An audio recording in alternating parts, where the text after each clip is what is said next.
All right, coming up tomorrow on NTV's Good Life, healthy and delicious, always something nutritious. That is what Katie George brings to our kitchen tables. Join us as we discover another body beneficial recipe just for you. And plus, do you have an idea that you would like created on a t-shirt? Well, the team at 24 Hour Tees and makes them super fast, super awesome, and super fun. And they're going to bring some of those super t-shirts here tomorrow. Well, and welcome back. We are talking with Carolyn A. Brent, as she is an author and an advocate for those of us who need to learn more about caring for our aging loved ones. And we were talking during the commercial break. Ron, you had a good point about two parents, aging parents. What if you have two aging parents at home, keeping things a secret? Do you treat that differently if you have two at home?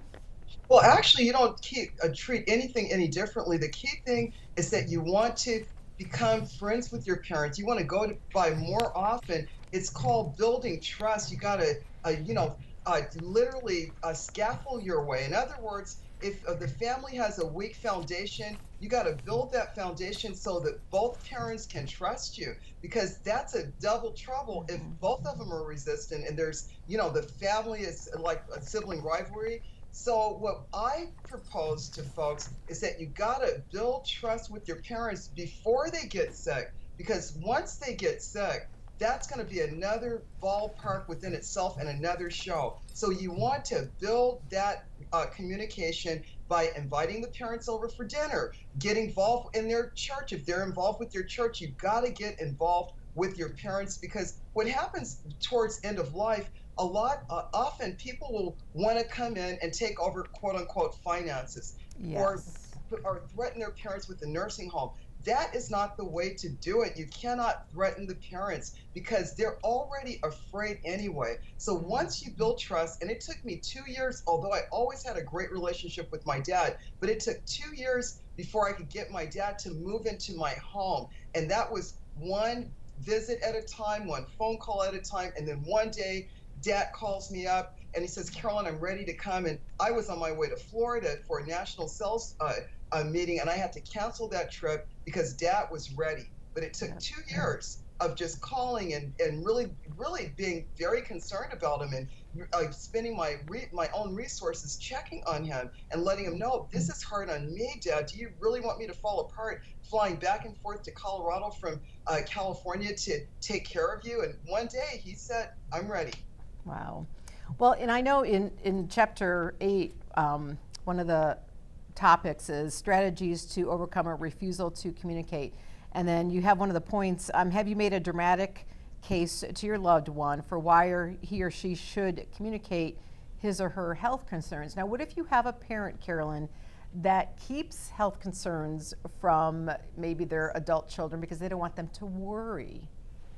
That happens all the time. And I always say use the third party approach. Mom, Dad, guess what? Carolyn A. Brent, you need to read this book here, because her father kept his dementia a secret from the family, and it started sibling rivalry. The adult kids started fighting.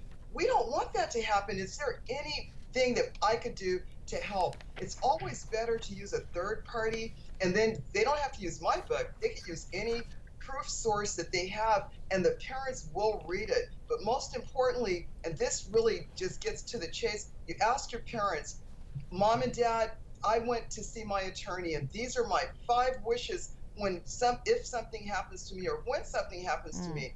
What are your 5 wishes, Mom and Dad, just in case? But we know we're all going to die, but we got to soften it up a little bit. Just in case something happens to you, what are your 5 wishes? You got to ease into the conversation, like I'm constantly always sharing. And third-party approaches are always a very good pearl to use, because you're using someone else's challenge to share. This is what happened to them. This is what we don't want to happen to us. We want to create family legacy. Can you help us create our family legacy? That's a good point. That is a very good point. And I know you've stressed over the months of our conversations, Carolyn, about saying this, going to them with the approach of, this is what I have done. And, and I think when you think about wills too, getting our parents to update their wills is so important, well, all of us, but caring for your loved ones, aging loved ones, they tend not to do that for whatever reason.